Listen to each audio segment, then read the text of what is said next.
l'école L'Accueil du Centre de services scolaires de Beauce-Etchemin pour rencontrer une équipe école qui a mis en œuvre des changements de pratique liés à l'enseignement des processus d'écriture et d'évaluation. J'ai le bonheur d'être avec Mélanie Vigneault, qui est enseignante de 4e année et conseillère pédagogique. Bonjour Mélanie! Bonjour Stéphanie! Mélanie, comment tu t'es préparée à faire ce passage-là de enseignante à conseillère pédagogique? Donc, quand je suis arrivée conseillère, je pense qu'il faut se placer en posture d'apprenant.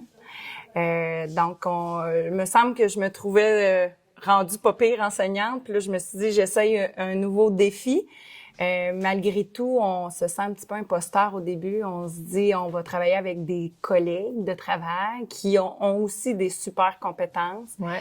Donc, je pense qu'il faut se placer un peu avec humilité, de dire, je suis là en train d'apprendre, en train d'apprendre avec des collègues. Définitivement. Ouais. Puis, comment tu accompagnes une équipe dans le changement? Qu'est-ce que tu sens qui est important à considérer ou à considérer quand tu accompagnes une équipe en changement? Bien, je pense que quand je suis arrivée conseillère, j'avais vraiment besoin de me former beaucoup pour savoir justement comment accompagner des adultes parce que c'est très différent que des enfants. Donc, je suis allée me former, puis j'ai débuté des compétences conjuguées avec des directions, justement. Puis je pense que c'est là qu'on a eu des équipes que ça a été le plus porteur. Donc, parmi les équipes que j'ai accompagnées, là, le fait de s'asseoir avec la direction, puis de partager nos compétences, puis de quelle façon de réfléchir à comment on peut amener le changement, puis par où commencer. Parce que c'est ça le défi aussi, hein. On a souvent des équipes qui sont très hétérogènes dans les écoles. Il y en a qui sont très avancées, d'autres moins.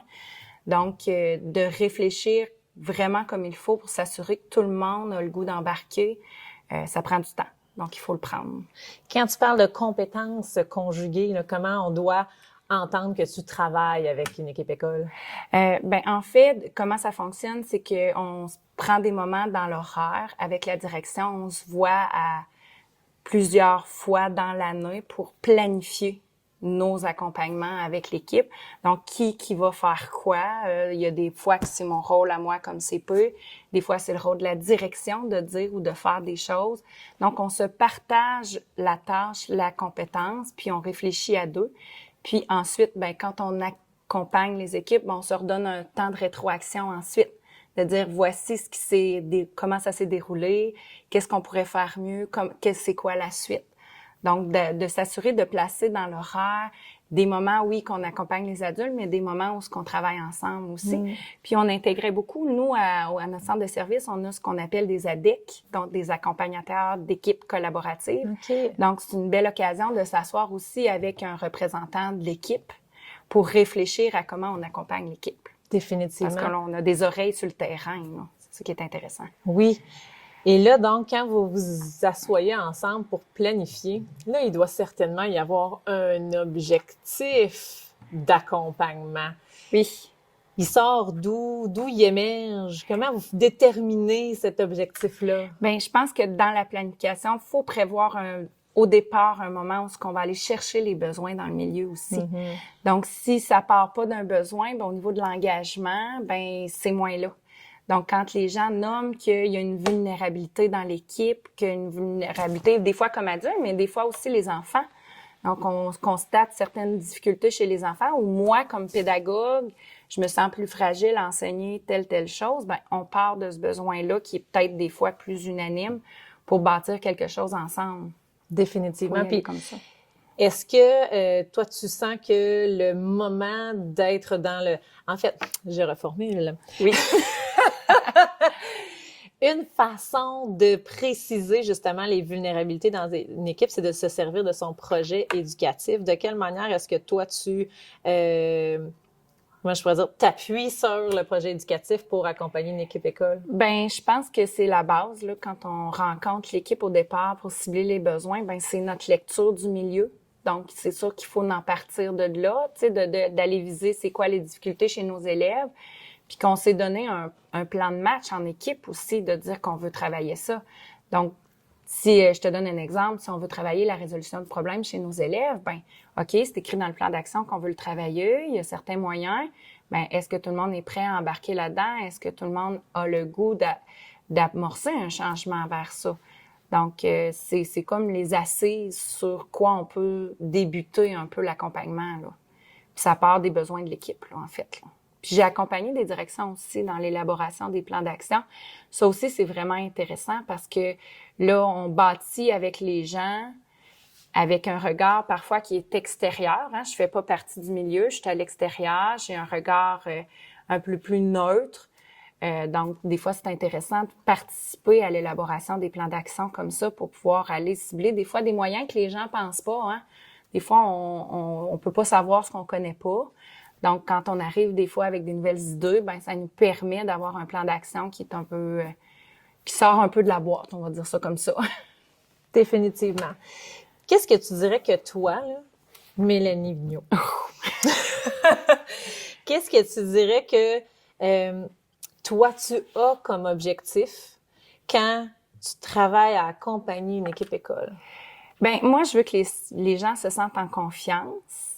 Puis quand j'arrive, ben de un, je me mets en posture d'apprenant avec eux. Là, je suis pas celle qui connaît tout.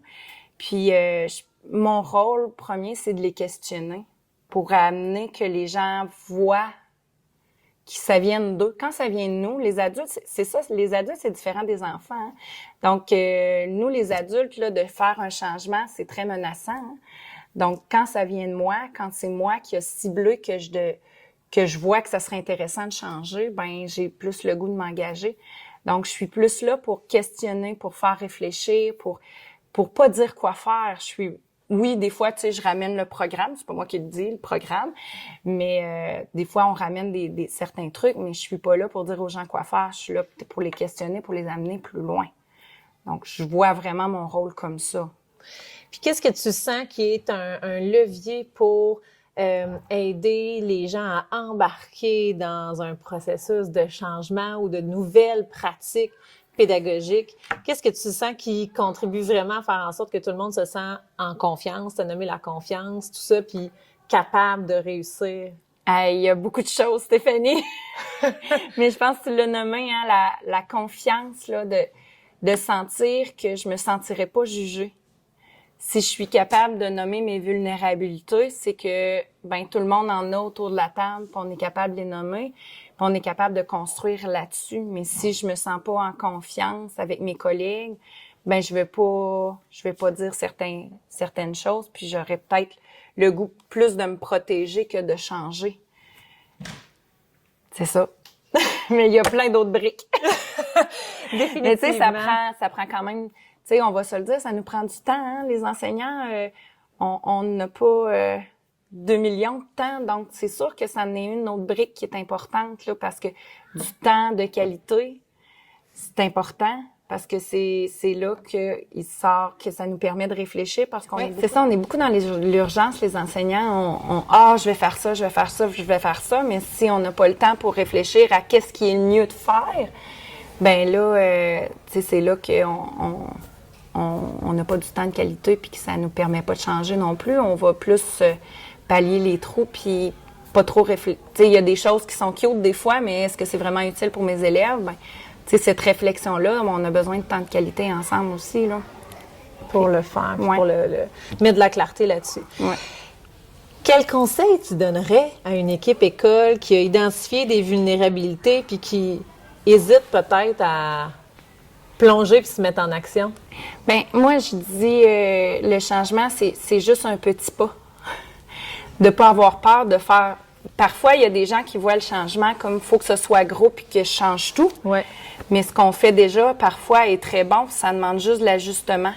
Donc, d'être bienveillant envers soi-même puis de dire, ben c'est quoi le prochain petit pas que j'ai besoin de faire? Puis ton petit pas à toi, c'est peut-être un grand pas à côté, mais ton petit pas, il est aussi important que l'autre qui en a fait un plus grand, là. Donc, c'est de pas se mettre de la pression, de dire, ben je dois tout changer. Donc, là où je suis aujourd'hui, ben qu'est-ce que je peux changer demain que je trouverais intéressant pour mes élèves? Parce que j'ai pas un enseignant qui m'a déjà dit qu'il voulait pas la réussite de ses élèves. On le veut tous. Mais des fois, c'est le temps, des fois, c'est l'énergie, des fois... Donc, il y a plusieurs facteurs qui fait que on n'ose pas changer, mais toi, comme adulte, qu'est-ce que tu es prêt à changer demain pour améliorer la réussite de tes élèves? Bien, chaque petit changement nous fait avancer. Donc, j'ai le goût de dire ça.